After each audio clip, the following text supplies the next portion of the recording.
Labeled the Do-Nothing United States Congress, the 113th edition lived up to its name, on pace to close this year as the least productive Congress in history, so it should come as little surprise that some of the top political stories of the year were brought about by Washington gridlock.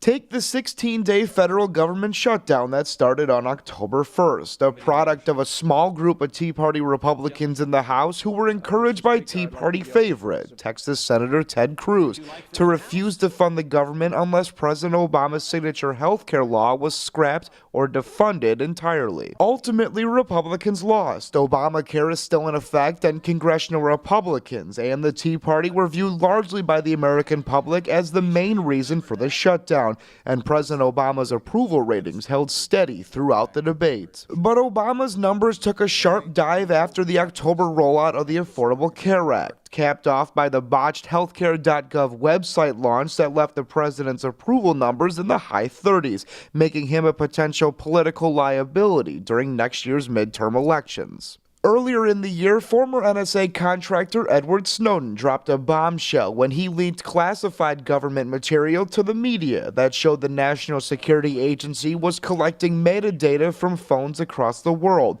The leak set off intense debates on Capitol Hill over the government's surveillance programs. The IRS has got to go! Setting off more debates on Capitol Hill was the announcement that the Internal Revenue Service was targeting conservative groups applying for tax-exempt status. The announcement sparked outrage among many across the country, setting off protests and rallies across the nation. Capping the year of the Do-Nothing Congress are two debates that have waged throughout the entire year: immigration reform and gun control. Hoping to capitalize politically on the tragedy at Newtown Elementary School, President Obama and pro-gun reform Democrats and Republicans began 2013 with gun control on their minds. However, despite their efforts and those of Vice President Joe Biden, the movement ultimately fell flat. Much is the same for immigration reform, although the debate is still alive and well on Capitol Hill. However, even with the Senate's passage of a comprehensive plan, the Republican-controlled House has failed to move on the issue,